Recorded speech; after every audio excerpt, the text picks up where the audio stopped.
먼저 시작 기도로 시작하겠습니다. 시작 기도, 겸덕을 구하는 기도 함께 바치겠습니다.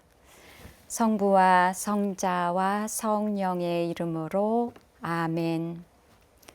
하느님, 저희가 인간적인 활동에만 의지하지 않음을 당신은 아시오니 당신의 자비로서 이방인의 사도 바오로가 저희를 모든 역경에서 보호하게 하소서. 저 혼자서는 아무것도 할 수 없으나 하느님과 함께라면 무엇이든지 할 수 있나이다. 하느님의 사랑을 위하여 모든 것을 하고자 하오니 당신께는 영광이 되게 하시고 제게는 천국을 허락하소서. 우리 주 그리스도를 통하여 비나이다. 아멘. 성부와 성자와 성령의 이름으로 아멘. 먼저 지난 시간에 말씀드린 것을 상기시키며 영광의 길에 대해서 말씀드리도록 하겠습니다. 저는 지난 시간에 저의 개인적인 영적 여정을 통해서 바오로 가족, 저희 수녀회의 영적 여정에 대해서 소개해 드렸습니다. 우선 첫 번째는 저의 그 무너지는 체험을 통해서 인간에게서 정말 하느님께로 눈을 돌리게 된 계기가 되었음을 말씀드렸습니다. 그래서 바로 진정한 영적 여정을 시작하게 되었고, 그래서 성바오로 사도의 정신에 따른 내 안에 그리스도 형성될 때까지의 여정을 시작하게 되었습니다. 이 여정에서 삼위일체의 하느님을 만나는 여정에 관해서 이제 소개를 드렸고, 오늘은 그 여정 가운데에 성부께 영광의 길을 함께 가도록 하겠습니다. 저희 창립자 복자 야고보 알베리온에는 영적 여정에서 첫 번째 걸음으로 하느님을 알고 우리 자신을 아는 것이 그 첫 번째 여정이라면서 성부께 영광의 길을 제시합니다. 먼저 세 가지의 질문으로 시작하는데요. 하느님은 누구이신가? 나는 누구인가? 그리고 나는 왜 세상에 있는가?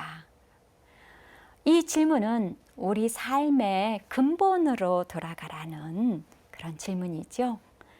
나는 어디를 향하고 있는지, 나의 삶의 기초를 어디에 두고 있는지, 튼튼한 견고한 바위인지, 곧 쓸려 지나갈 모래인 위인지, 어떤 가치의 기초를 두고 있는지. 우선 첫 번째로 하느님은 누구이신가 보도록 하겠습니다. 알베리온의 신부님은 하느님은 나의 창조주 아버지이신 하느님, 섭리하시는 하느님, 그리고 우리의 목적이신 하느님에 관해서 세 가지로 이렇게 말씀하십니다. 우선 나의 창조주 아버지이신 하느님, 아버지 하느님은 예수님께서 복음에서 우리에게 잘 알려주고 있습니다. 예수님께서는 죽음을 앞둔 순간까지도 아빠, 아버지께서는 무엇이든 하실 수 있으니 이 잔을 저에게서 거두어 주십시오. 그러나 제가 원하는 것을 하지 마시고 아버지께서 원하시는 것을 하십시오 라고 하면서 하느님 아버지를 이제 부릅니다. 정말 그 태어나는 순간부터 정말 십자가에서 돌아가실 때까지 예수님은 하느님을 아빠, 아버지라고 이렇게 불렀는데, 정말 그 신뢰하는 마음, 그리고 정말 아버지를 사랑하는 마음, 그리고 정말 아버지께 모든 것을 맡기는 마음이 있었기 때문에, 그리고 친근감의 표현으로서 아빠, 아버지라고 이렇게 불렀던 것입니다. 우리가 예수님을 통해서 알 수 있는 하느님의 모습은 자신을 굽히는 그런 하느님이시죠. 예수님께서는 나병 환자, 소경, 가늠한 여인, 악령 들린 사람들을 만날 때에 몸을 굽혀서 치유해 주십니다. 어쩌면 우리의 인생에서도 하느님 아버지께서는 끊임없이 당신의 허리를 굽혀서 나를 보살펴주고 성장시켜주고 보호하고 이끌어 주셨을 것입니다. 저는 여러분과 함께 루카복음 15장 성경에서 11절에서 32절 뒤찾은 아들의 비유 잠깐 보고 가도록 하겠습니다. 여러분 옆에 성경책 있으시면 루카복음 15장 11절에서 32절을 한번 함께 보도록 권고드립니다. 이 비유는 너무나 유명하지만 그래도 함께 아버지의 모습에 초점을 맞추어서 보도록 하겠습니다. 이 비유에서 12절에 보면은 작은 아들이 아버지의 재산을 나누어 달라고 이야기하죠. 유산을 청하는 아들인데 요즘에는 뭐 현대에서는 세금을 좀 어떻게 감면하기 위해서 미리 이렇게 좀 나눠주는 경우도 있지만 이스라엘 사람들에게 그리고 우리에게도 한 100년 전만 해도 아버지가 돌아가시기 전에 유산을 달라고 하면 아주 큰일 나는 일이었잖아요. 네. 그런데 아버지께서는 달라는 대로 줄 뿐만 아니라 더 좋은 것을 주십니다. 사실 한국어 번역에서는 잘 표현이 안 되지만 그 재산 가운데서 저에게 돌아올 몫이라는 말이 있고 아버지는 아들에게 가산을 나누어 주었다고 해서 단어가 서로 달라요. 이 몫이라는 것은 돈을 의미해요. 정말 그 진정한 의미의 재산. 그런데 이 가산이라고 번역한 이 단어는 원래 생명이라는 의미가 담겨 있는 단어입니다. 그래서 정말 더 좋은 것을 주는 아버지죠. 그리고 이제 13절에 보면 이 아들은 자기의 것을 모두 챙겨서 먼 고장으로 떠납니다. 아버지는 젊은 아들이 밖에 나가면 재산을 다 탕진할 것을 알면서도 보내주죠. 그건 아들의 자유의지를 존중하기 위해서지요. 그리고 이제 우리가 20절에 가면은 20절에 이제 아들이 이제 도회지로 나가서 온 모든 재산을 다 이제 탕진하고 돌아오는 대목입니다. 아버지는 그가 아직도 멀리 있을 때에 아버지가 그를 알아보고 막 달려갑니다. 달려가서 그를 보고 가엾은 마음이 들어서 이제 목을 껴안고 입을 맞춘다고 되어 있습니다. 그날 어쩌다 보니까 아들이 돌아오는 것을 보았을까요? 그렇지 않아요. 매일매일 아버지는 정말 문 밖에 나가서 아들이 올 때를 기다리고 있었던 거지요. 그래서 멀리 떨어져 있을 때 이미 아들이 오는 걸 발견하고 막 달려갑니다. 달려가서 가엾은 마음이 들었다고 하는데 이 가엾은이란 단어가 굉장히 우리에게 감동을 주는 단어입니다.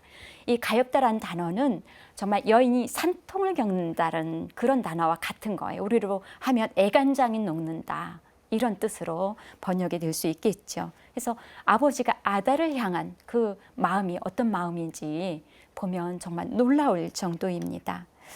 그래서 달려가서 아들의 목을 껴안고 이제 입을 맞추고 아들의 변명을 듣지 않아요. 아들을 책망하지도 않아요.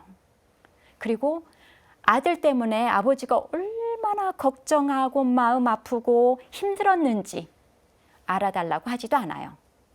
그냥 무조건 받아들여요. 그래서 22절에 보면 아들에게 종들에게 명령해서 반지도 끼워주고 신발도 신겨주고 새 옷을 입혀주라고 하는데 반지, 신발은 아들만 착용할 수 있는 것이었죠. 종은 반지 안 끼고요. 신발 신지 않았어요. 그래서 아들로 그냥 그대로 다시 받아들이죠. 그리고 잔치를 벌여요. 그리고 그뿐만 아니라 저에게 더 감동을 주었던 대목은 24절에 내가 잃었다가 도로 찾았다예요. 이 아들이 집을 나간 것에 대해서 책임을 아버지가 지는 거죠. 그래서 사실 우리의 그 인생을 이 아버지께서 이렇게 책임져 주신다는 것을 이렇게 볼 수가 있습니다. 여러분이 아주 유명한 렘브란트의 돌아온 그 탕자의 비유의 그림인데요. 저는 이 그림에서 그 아버지의 손에 대해서 주목하고 있습니다. 아버지의 왼손은 남성의 손이고요. 오른손은 여성의 손이에요. 그래서 이 작가는 하느님 아버지의 그 자비, 하느님 아버지의 사랑을 표현하기 위해서 이제 부성적인 사랑과 모성적인 사랑을 다 담아서 이렇게 표현을 하고 있습니다. 이제 두 번째로 우리가 아버지 하느님의 모습을 볼 수 있는 것, 루카복음 15장 3절에서 7절인데요.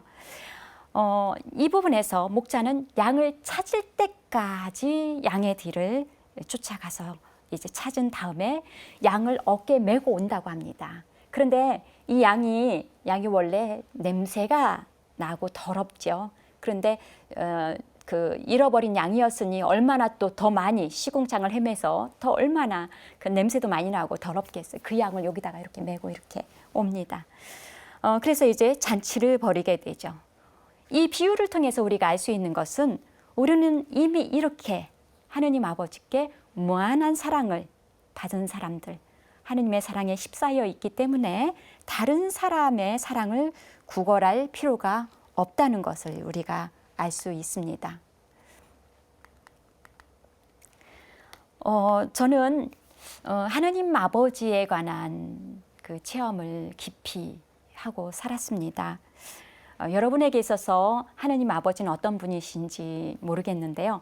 저에게 있어서 하느님 아버지는 저를 지탱해 주는 지지대이신 하느님 아버지이십니다. 마치 낫밟꽃이 그 생존을 살아나려면 지지대가 있어야 됩니다. 그래서 지지대를 담고 이렇게 감고 올라가서 이제 잎도 나고 꽃도 나고 열매도 맺는데요.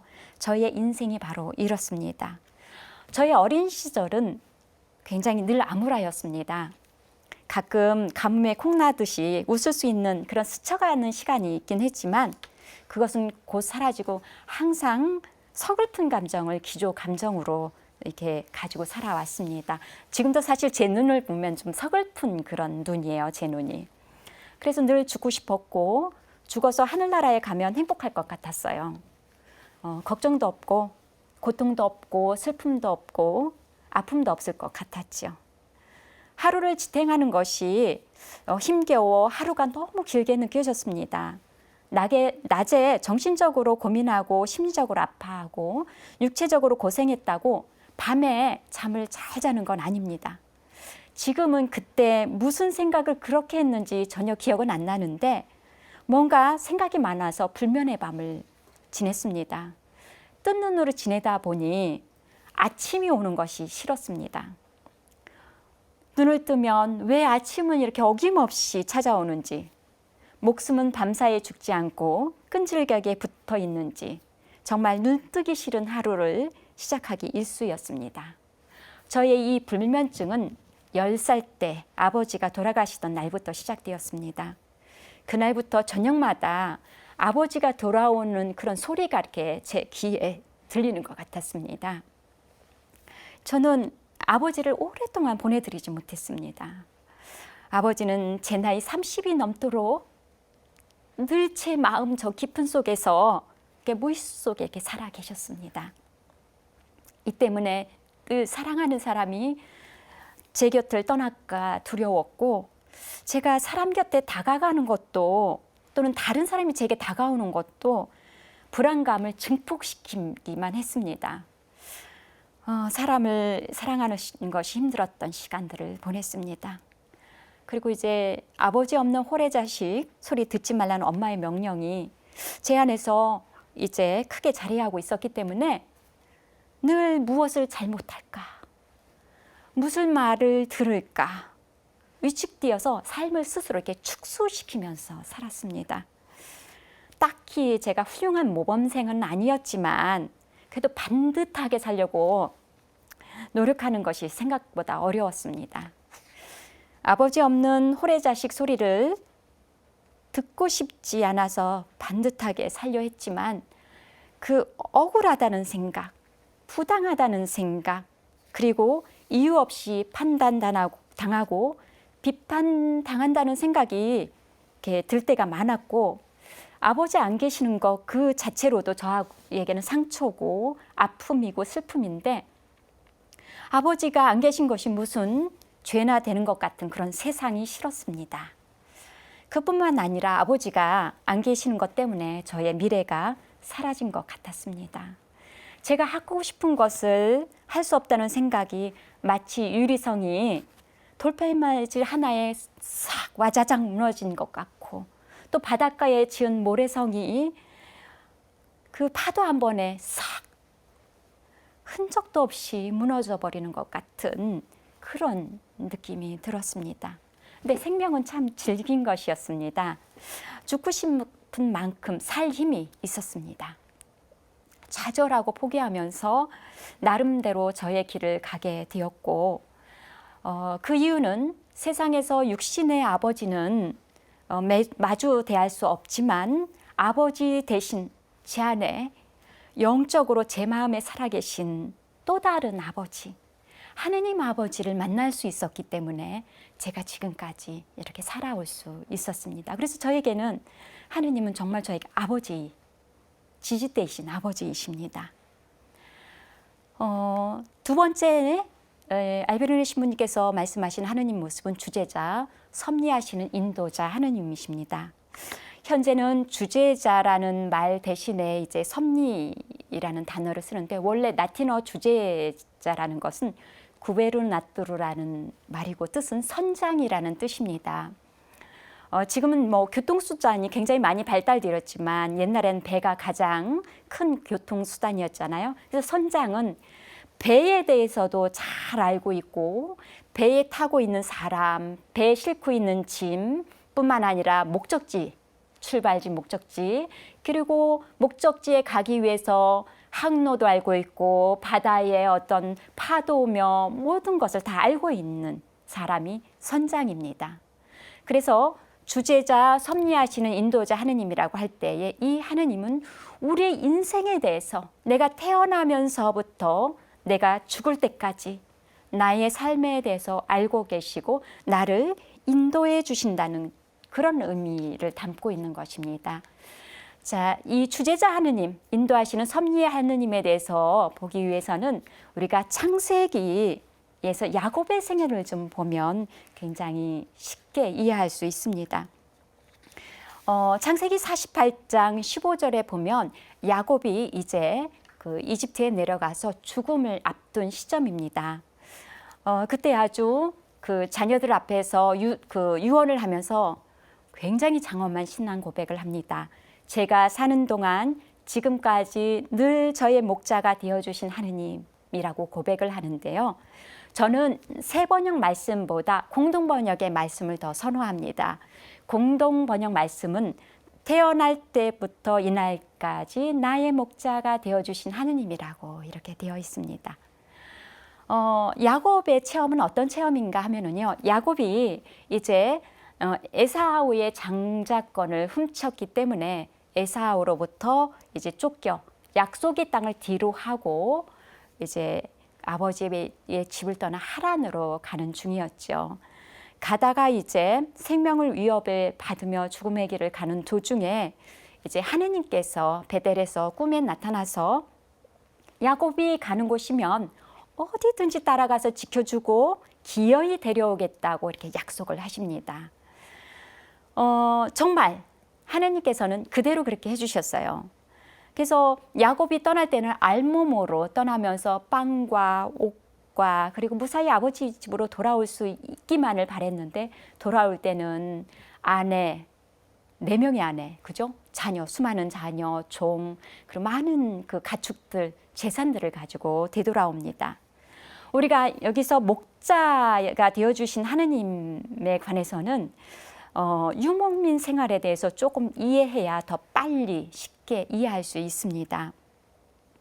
목자는 양들을 위해서 목조지를 찾아서 양들을 따라서 거주지를 옮기면서 생활을 하죠. 그래서 양들에게 자신의 시간과 삶을 투자하고 양들의 여정에 함께합니다. 그래서 양에게 필요한 모든 것을 섭리해 주는 사람이 목자이지요. 바로 이 목자, 주님은 나의 목자라는 그런 고백을 통해서 야곱은 하느님께서 자신의 삶을 섭리해 주신 하느님이라고 고백하고 있는 것입니다. 사실 이제 우리의 여정, 우리의 인생을 돌아보면 우리 각자는 자기 혼자 힘으로 살지 않았지요. 우리의 부모님이라든가 또는 선생님이라든가 주위의 많은 분들을 통해서 이제 살아왔던 것입니다. 그래서 이런 분들을 통해서 우리가 하느님의 섭리를 느낄 수가 있지요. 그리고 하나님께서는 섭리하신 하느님께서는 이제 삶의 사건들을 통해서 인도하십니다. 우리가 무엇보다도 그 이스라엘 민족의 역사 안에서 이스라엘 민족이 체험했던 그 섭리하신 하느님을 보면은요, 40년 광야를 우리가 좀 살펴볼 수가 있습니다. 이스라엘 사람들은 40년 광야를 지날 때에 하느님의 그 보호하심을 느꼈는데요. 낮에는 구름 기둥 속에서 길을 인도하시고 밤에는 불기둥 속에서 비추어 주셨다고 이야기하죠. 그뿐만 아니라 신명기 그 8장 4절에서 5절을 보면 이 40년 동안 정말 여행을 하게 되면 옷이 헤어지고 발이 부르트고 신발이 낡아지는 게 정상인데 이 40년을 헤맸지만 걸친 옷이 해진 적이 없고 너의 발이 부르튼 적이 없다라고 이야기를 하고 있죠. 정말 이스라엘 사람들이 어쩌면 7일이면 되는 그 여정을 40년의 광야를 걷게 되었는데요. 인간적으로 보면 뭐 하느님께서 이게 놀리는 거야? 이런 생각이 들 수 있겠지만 가만히 들여다보면 정말 40년이 이들에게 필요했던 거지요. 이들은 하느님의 백성으로 새로나기 위해서 그리고 정말 이들이 한 민족으로 뭉쳐지기 위해서는 40년이라는 그 시간들이 필요했던 것입니다. 저는 이 말씀을 이렇게 묵상하면서 저의 양성기 때를 이제 기억합니다. 저 수녀원에 왔는데 전 조금 일찍 수녀원에 왔습니다. 와서 다른 사람들은 보통 3년 반, 4년이면 되는데 저는 5년 반을 걸려서 첫 서원을 했습니다. 근데 저에게 양성장 수녀님께서 너는 아직 미성숙해서 수련회에 못 들어간다고 하면서 저 그룹을 3년을 더 기다려서 이렇게 이제 수련회에 들어갔는데 그때는 그 시간이 얼마나 아깝고 그리고 밖에 조금 더 놀다 왔으면 좋았을 텐데 저의 로망은 생맥주를 먹는 겁니다. 생맥주도 못 먹어보고 와서 너무나 이제 억울했는데 얼마 후 시간이 지나서 보니까 정말 저에게는 그 시간들이 필요했던 시간이었습니다. 저는 걸음걸이가 너무 이렇게 느리고 정말 영적으로 깊지 않아서 그 시간이 없었다면 정말 그 수도 생활을 제대로 못했을 것 같습니다. 그래서 정말 저에게 그 하느님께서 주시는 모든 시간은 저에게 꼭 필요한 알맞은 시간이었다는 것을 이렇게 보게 되었습니다. 그래서 이제 우리가 우리의 구체적인 그 역사 안에서 하느님의 섭리를 발견하는 것이 굉장히 중요한데요. 정말 우리가 인생을 되돌아보면 어려운 사건일수록 하느님의 현존의 자리를 발견하게 됩니다.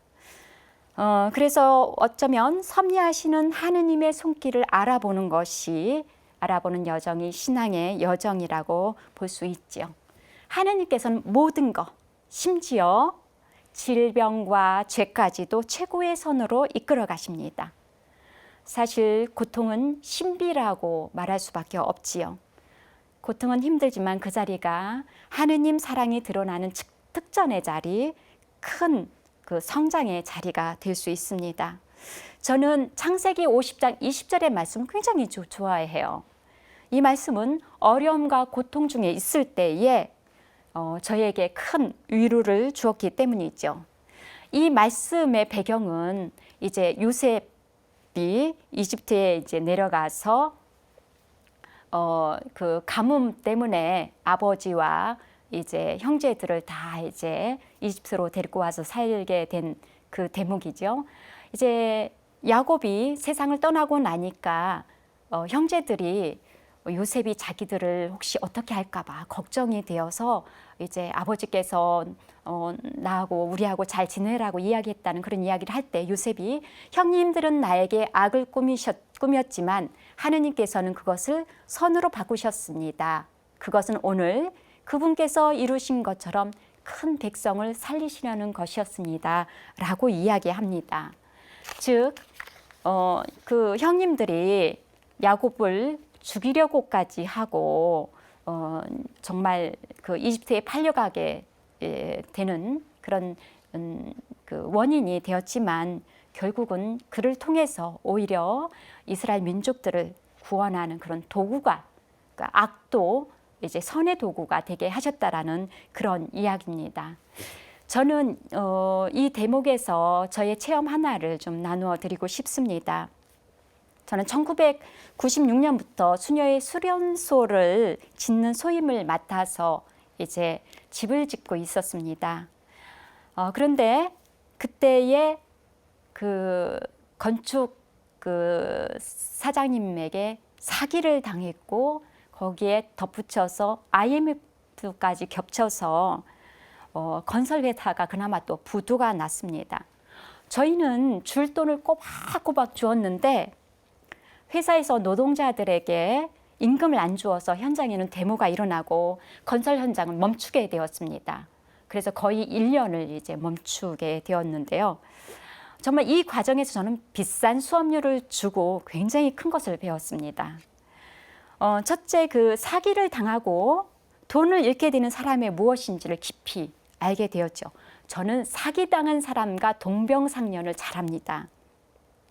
그 당시에 1억이 넘는 돈을 손해를 봤으니 정말 엄청난 그런 아픔이었죠. 저는 이 일로 인해서 수도 생활을 그만두어야겠다고까지 생각했습니다. 그 다음에 둘째는 검찰청을 드나들게 되었습니다. 우리가 겉보기에는 그럴듯해 보이는 직업을 가진 사람들, 그런 사람들을 우리가 부러워하는데 저는 이때 검사님을 만나보면서 굉장히 다른 측면을 보았습니다. 저는 굉장히 젊은 수녀였는데 이분께서 저한테 젊은 수녀에게 당신의 어려움을 토로하기 시작했습니다. 그 검사의 이야기를 정말 해가지고 어둑어둑할 때까지 듣고 나왔습니다. 나와서 평생 수녀로 제가 살아가면서 사목적 차원에서 사람의 그 아픔을 깊이 이해하는데 큰 도움이 되었습니다. 그리고 세 번째로 정말 새로 이렇게 배운 것은 돈과 관련된 일은 신자라고 해도 무조건 믿지는 않아야지 된다는 것입니다. 사람이 나쁜 것이 아니라 돈이 사람을 변하게 만들기 때문이지요. 그리고 마지막으로 더 큰 것을 배운 것은 용서입니다. 그 당시는 제가 정의를 제 힘으로 실현해야 한다고 생각했습니다. 그래서 사기를 치고 부도까지 낸 일당들을 제 손으로 어떻게 해봐야겠다고 생각했습니다. 그런데 심판은 역시 제 몫이 아니라 하느님 몫이었습니다. 그리고 하느님의 일은 어떤 방식으로든지 이루어진다는 것을 알았습니다. 그 소용돌이 속에서도 수련소는 하느님의 섭리로 완공되었습니다. 정말 그 하느님을 사랑하는 이들, 그분의 계획에 따라 부르심을 받은 이들에게는 모든 것이 함께 작용해서 선을 이룬다는 것을 알게 된 거죠. 그러므로 마태오복음 6장 25절에서 33절의 말씀처럼 그러므로 너희는 무엇을 먹을까, 무엇을 마실까, 무엇을 차려입을까 하며 걱정하지 마라. 이런 것들은 모두 다 다른 민족들이 애써 찾는 것이다. 하늘의 너희 아버지께서는 이 모든 것이 너희에게 필요한 것을 알고 계신다. 그러므로 너희는 먼저 하느님 나라와 그분의 의로움을 찾아라. 그러면 이 모든 것도 곁들어 받게 될 것이다. 라는 말씀 우리가 새겨들을 만합니다. 구약 성경에서 보면은요, 먼저 하느님 나라와 하느님을 찾았기 때문에 큰 복을 받은 사람이 있습니다. 바로 솔로몬입니다. 다윗이 죽고 나서 솔로몬이 이제 왕에 등극하였을 때 솔로몬은 하느님께 지혜를 청합니다. 여기서 지혜는 이제 하느님을 상징하지요. 그래서 역대기 하권에 보면 1장 11절에서 12절 이런 말씀이 있습니다. 솔로몬이 백성을 이끌어 나갈 수 있도록 지혜와 지식을 청하니 하느님께서는 지혜와 지식뿐만 아니라 부와 재물과 영광도 주시어 이전에도 이후에도 솔로몬 같은 임금은 없게 되었습니다 라고 말하죠. 정말 주님을 먼저 찾았더니 다른 것은 호박이 넝풀째 막 이렇게 굴러들어오듯이 이렇게 굴러들어온 거지요. 그래서 우리가 이제 섭리하시는 하느님 아버지께 맡길 때에 우리의 삶은 우리가 생각하는 것보다 훨씬 더 부유해지고 충만해진다는 것을 볼 수 있습니다. 그 다음에 알베르 신부님은 이제 하느님을 나의 삶의 최고 목적이신 하느님이라고 이렇게 이야기하십니다. 우리 인생의 그 목적지는 하느님 나라죠. 지복직간입니다. 하느님을 마주보는 거죠. 그래서 지상의 것을 목표로 삼지 않고 하느님의 영광과 참된 행복을 이제 누리는 것을 목표로 삼아야 하는 것입니다. 지상의 삶은 사실 천국을 준비하는 삶이죠. 우리가 성경에서 보면 예수님께서는 자주 이런 말씀을 하셨어요. 당신은 돌아갈 곳이 있다. 죽음은 이 세상에서 아버지께 돌아가는 관문이다. 그리고 지상 삶은 하느님 안에 목적이 있다. 또 심판은 하느님께서 하실 것이다. 이런 말씀을 하십니다. 그리고 이제 그 복자 야고보 알베리온의 영성의 특징은 종말론적이에요. 그래서 하느님 나라를 먼저 바라보고 그 하느님 나라를 이제 앞당겨서 오늘을 살아가는 이런 영성입니다. 따라서 알베르네 신부님에 따르면 죽음이라는 것은 이제 여행의 끝, 삶의 끝이 아니라 참된 생명과 영원한 삶의 시작이라고 이야기하고 있습니다. 그리고 지금 이 시간은 영원을 준비하는 시간이라고 이야기합니다. 그리고 우리의 삶은 이제 하나의 여정이죠. 인생은 여행이죠. 아주 짧은 여행이라고 이렇게 보고 있습니다. 여기서 죽음에 관해서 한 가지 보고 가야지 되는데요. 우리가 가장 두려워하는 것은 죽음입니다. 그런데 우리가 죽음은 두 가지의 죽음에 대해서 이야기합니다. 하나는 육적인 죽음, 하나는 영적인 죽음입니다. 육적인 죽음은 이제 인간이라면 생명의 완성으로서 또는 소진되어가는 지상 삶으로서 누구나 가야 하는 길입니다. 그래서 죽는 것은 아주 당연한 것이에요. 그런데 우리가 피해야 할 죽음은 영적인 죽음입니다. 영적인 죽음은 하느님으로부터 멀어지는 것이 영적인 죽음입니다. 그래서 이제 영원히 멀어지는 것이 이제 지옥이 해당되는 것이겠죠. 그 다음에 알베르네 신부님은 천국에 대해서 이야기하시는데요. 천국이 결국은 우리의 목적이고 모든 것이라고 이렇게 이야기하십니다. 따라서 이러한 관점, 천국을 목표로 두고 이 지상 삶을 살아가게 되면 지상에 몰두하는 것에서 좀 벗어나게 해줍니다. 그래서 지상에 있는 모든 것들, 재화, 사람에 관해서 이제 하느님과 친교를 맺는데, 이웃과 친교를 맺는데 도움이 되고 천국을 얻는 데 도움이 되면 선용할 것이고 그렇지 않으면 포기하게 될 것입니다. 네. 이제 알베르네 신부님께서는 인간은 누구인가, 나는 누구인가에 대해서 이야기를 하십니다. 무엇보다도 알베르네 신부님은 이제 우리가 하느님의 사랑받는 자녀, 피조물이라고 합니다. 이사야서에 보면 굉장히 우리 인간에 대해서 하느님의 눈에 값지며 소중한 존재라고 이야기하고 있고요. 그 다음에 또 우리는 정말 아주 귀한 진주처럼 하느님께서 찾으러 다니는 귀한 진주로서 우리를 위해서 예수님을 팔아서 우리를 사셨다라고 하는 마태복음 13장 44절에서 46절의 말씀에 따라 이제 우리가 얼마나 소중한 존재인지, 하느님께 사랑받는 존재인지를 이제 우리에게 알려주고 있습니다. 그다음에 하느님의 모상인 존재이죠. 이 하느님의 모상에 대해서는 여러분이 많이 알고 계시기 때문에 넘어가도록 하겠습니다. 그다음에 우리는 또 하느님의 선물로 무상으로 주어진 그런 존재죠.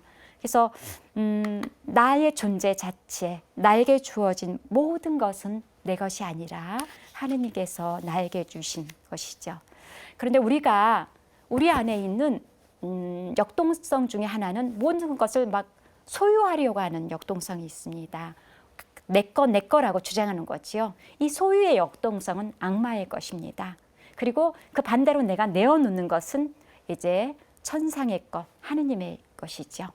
네, 그래서 우리가 받은 선물을 계속 내어주는 삶으로 넘어가는 것이 중요하겠죠. 그 다음에 알베르누 신부님께서는 우리는 우연한 존재, 아무것도 아닌 존재라는 말씀을 하십니다. 우리는 시공간에 있는 존재로서 많은 것이 필요한 존재죠. 뿐만 아니라 상처받을 수 있는 존재입니다. 그러니까 모든 것에 영향을 받을 수 있기 때문에 상처받기가 쉬운 존재죠. 뿐만 아니라 우리는 변화하는 존재예요. 그래서 우리가 생로병사 당연한 거고 나이가 들면 늙고 아프고 죽는 거 굉장히 당연한 거지요. 그 다음에 과정 중에 있는 존재입니다. 뿐만 아니라 한계가 있는 존재이죠.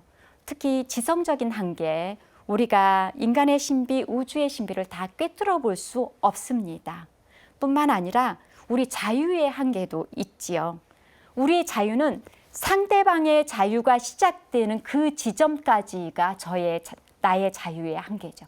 그 이상 넘어설 수 없는 것이 우리의 한계입니다. 그러면 하느님은 왜 이렇게 인간을 한계 있는 인간으로 창조하셨는가? 사실은 한계 있는 인간이라는 건 굉장히 복된 것입니다. 친교를 이루고 삼위일체 하느님을 드러나는 그 도구가 되기 위해서입니다. 한계가 있기 때문에 우리가 서로가 서로를 필요로 하는 존재이고 서로가 서로를 채워주는 존재가 되는 거죠. 그래서 상호작용을 할 수 있고 서로가 사랑할 수 있고 일치할 수 있고 통교가 이루어지는 그런 자리이기도 합니다. 알베르누 신부님께서는 또 나는 왜 세상에 있는가라고 질문을 합니다. 내가 세상에 있는 것은 딱 한 가지 목적입니다. 하느님께 영광을 드리기 위해서. 그래서 그럼 하느님께 영광을 드릴 수 있는 방법은 무엇인가? 내가 행복하게 사는 것이 하느님께 영광을 드리는 거예요. 인간의 행복은 그럼 무엇인가? 하느님의 뜻을 수행하는 것입니다. 그래서 늘 하느님께 하느님이 원하시는 것이 무엇인지 여쭈어야 합니다. 해바라기처럼 하느님을 바라봐야지 되죠. 그러면 하느님의 뜻이 무엇이겠습니까? 하느님의 뜻은 예수 그리스도를 닮는 것, 그리스도로 형성되는 것입니다. 네, 이렇게 여기까지 해서 이제 알베르누 신부님께서 말씀드린 성부께 영광의 길에 대해서 말씀드렸습니다. 정말 우리에게 주신 그 생명의 은총, 또 우리에게 섭리해 주신 것, 우리에게 사랑을 베풀어 주신 하느님 아버지 앞에서 우리 인간을 이제 제대로 바라보게 되면 겸손해질 수밖에 없습니다. 그리고 하느님께 감사드리고 또 정말 찬미를 드릴 수밖에, 경탄할 수밖에 없지요. 알베르누 신부님께서는요, 우리 안에 그리스도가 형성될 때까지 이 책에서 이런 말씀을 하십니다. 그러므로 인간은 하느님의 손에서 떠난 인간은 하느님께 영광을 드리기 위하여 삶이라는 시험의 여행을 해야 합니다. 성부는 당신 아드님을 보내시어 마지막 날 지성과 의지와 삶이 성자 예수 그리스도와 일치했는지, 그 일치에 사랑이 있었는지에 대하여 심판할 것입니다. 사랑한 사람은 영혼에 대한 보상으로 그 사랑을 지속할 것이나 사랑하지 않은 사람은 영원히 하느님에게서 멀어지기 때문입니다. 네, 성부의 길에 대해서 이제 마무리 지으면서 두 가지에 대해서 말씀을 드리도록 하겠습니다. 성부의 길을 걷게 되면 자연스럽게 하느님께 방향을 다시 짓게 됩니다. 왜냐하면 자비하신 하느님을 만나면 하느님 아버지께 돌아갈 힘이 생기기 때문이죠. 그래서 첫 번째로 회개하게 됩니다. 죄를 버리게 되죠.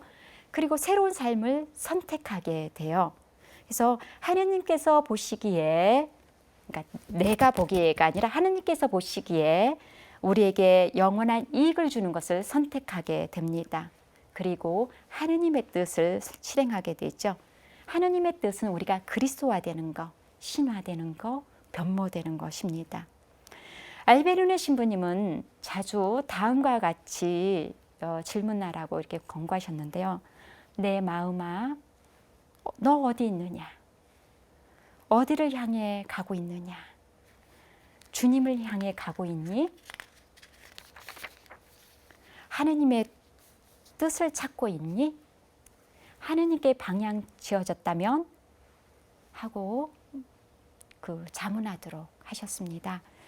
정말 우리가 하느님께 방향을 지었다면 지상의 것을 사용할 때에 천국을 향한 것에, 하느님의 뜻을 행하는 데 필요한 것에, 그리고 그리스도로 형성되는 데에 유익한 것만 사용하게 될 것입니다.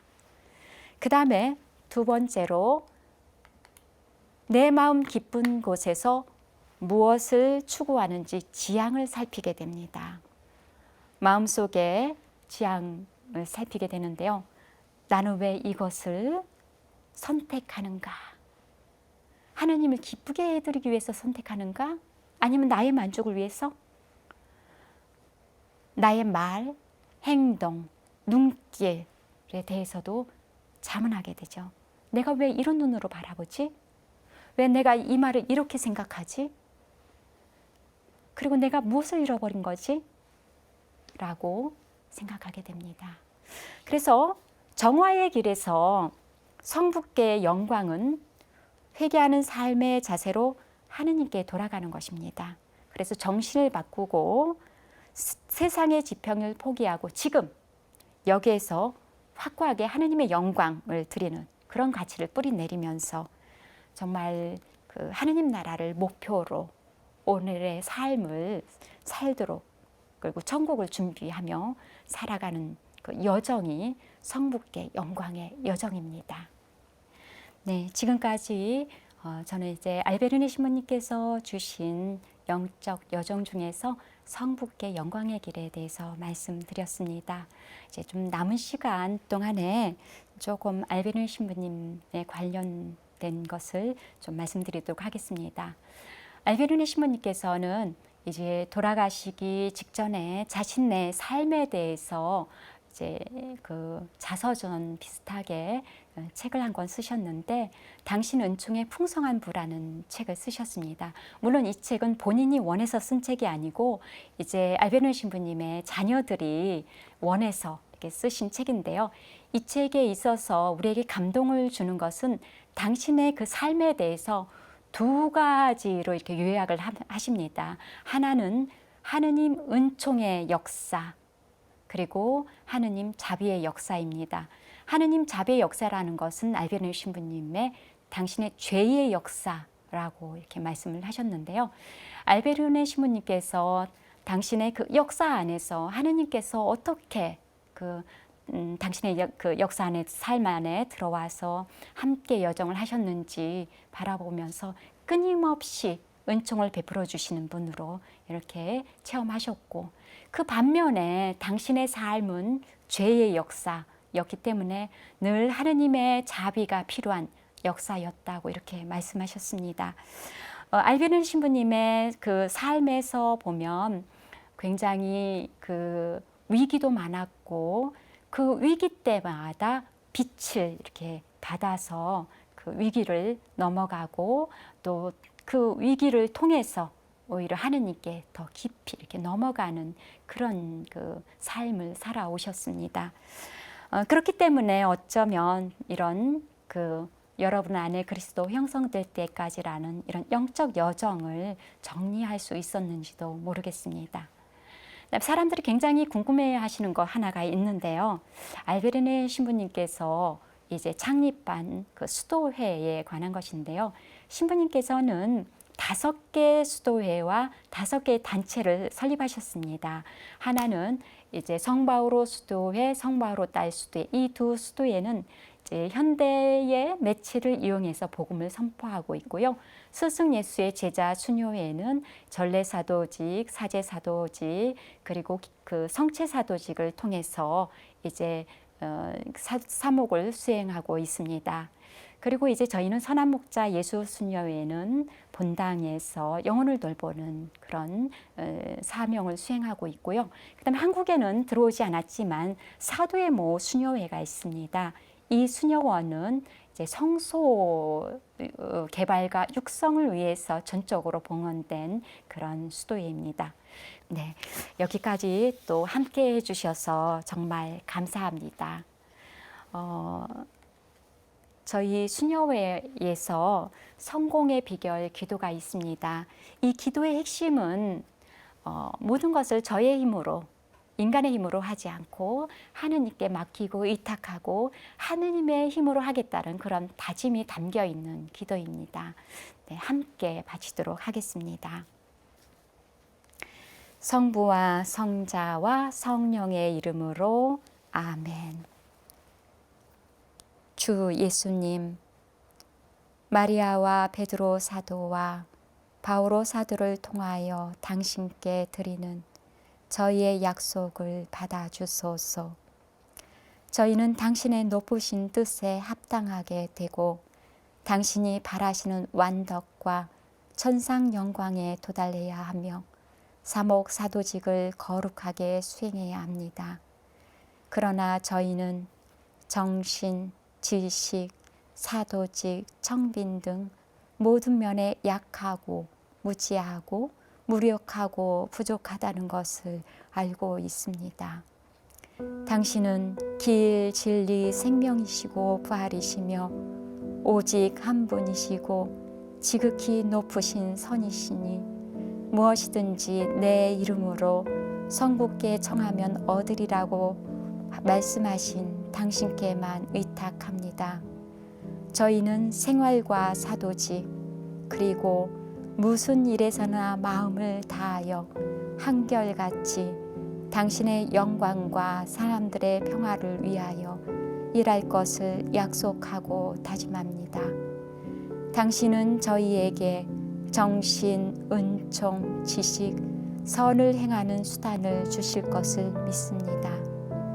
당신의 무한히 선하심과 저희의 특별한 성수의 필요에 따라 영적 작업, 공부, 사도직, 청빈의 결실을 배가시켜 주소서.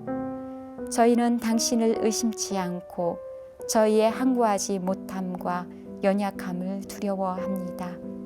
그러므로 선하신 목자님, 우리 어머니 마리아의 정구를 들으시어 성 베드로와 성 바오를 충실히 본받고 하늘에서는 그들과 영광을 누리게 하소서. 아멘. 성부와 성자와 성령의 이름으로 아멘. 네, 여러분 감사합니다. 다음에는 성자께 영광의 글을 함께 보도록 하겠습니다. 감사합니다.